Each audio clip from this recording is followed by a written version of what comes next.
Hello, this is D and I'm back with another video. Well, today we finally get performance reviews of the RTX 2070 line of GPUs from NVIDIA. Now, a lot of sites did carry this morning, and unfortunately I am a smaller channel and none of the partners were able to give me any cards, so I have to use other sites' benchmarks.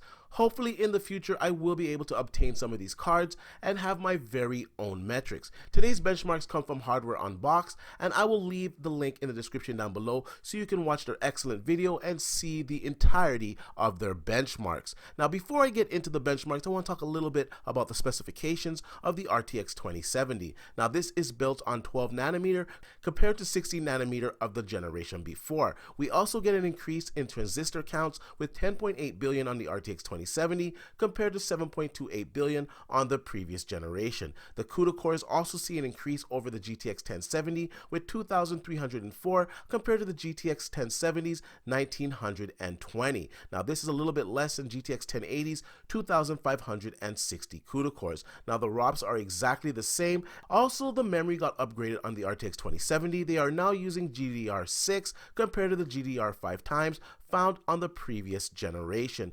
And last but not least, we also see a bandwidth increase of 448 gigabytes per second compared to 320 gigabytes on the GTX 1080 and 256 gigabytes on the GTX 1070. Now, will this GPU perform well for the price? I have to say that I'm a little bit disappointed right off the bat from the prices. These are supposed to be at $500, but if you go and look on NVIDIA's site, the Founder Edition is at $600, as well as third-party cards. They're all starting at $600. So the performance has to be really great to justify this price. Once again, I am using Hardware Unboxed benchmarks for my analysis. Now, you can see from Assassin's Creed Odyssey at 1080p with the very high preset that the 2070 is a little bit above the GTX 1080. You get roughly 7 frames per second more, and this is also pumping out more frames than the Vega 64. At 1440p, the RTX 2070 scores 68 frames per second on average with a low of 45 frames per second, and it's also beating out the Vega 64.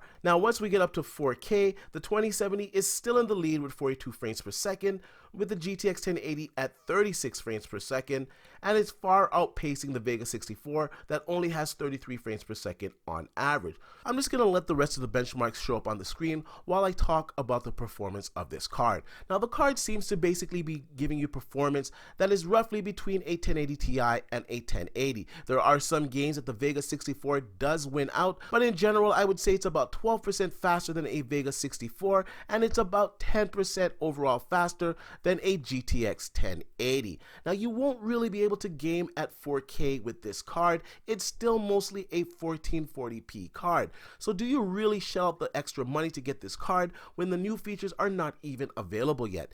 DLSS and of course ray tracing are not available in any games. They're only in demos right now, and I have to say that is very disappointing. Now, at launch, NVIDIA should have made sure that some of these games had support for these GPUs and of course these new features, but unfortunately at this time there are no games that are supporting these features, so I can't really say that this card is worth the extra money. Now, once again, if you already have a 1080 card, you most likely want to jump up to a 4K card, which would be a 2080 or a 2080 Ti. The 2070 at $600 does not really offer good value. You can find used 1080s at a good deal. You can also find Vega 64s on eBay for a really good price. So right now at this moment, I really can't recommend the 2070 card. I would say stick with the previous generation or get yourself a 2080 or 2080 Ti. I also have to say this is a missed opportunity for AMD.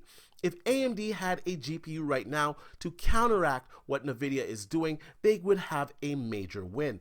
Most of the gamers right now are not happy with the prices of these GPUs, and of course we're missing out on the new features as no games currently support them. If AMD had an answer to these GPUs with a good performance for 4K at a lower price, they could take market share. Now, unfortunately, it looks like we're going to be waiting till next year before AMD has any type of high-end GPU. Now, this most likely will be the Navi architecture, and of course we're hearing some rumblings of 7 nanometer Vega as well. So until until next year, we're basically stuck with NVIDIA and the high prices. Now, basically, I think you should skip the 2070. I don't think it offers a huge increase in performance over the previous generation. Maybe when DLSS and ray tracing comes into effect, at that point in time, maybe my opinion will change. Right now, I really think everybody should pass over the RTX 2070. Anyways, I want to know what you guys think about this, so please leave your comments down below. And like I usually say, please like, share, and subscribe to the channel, and I'll see you guys on the next one.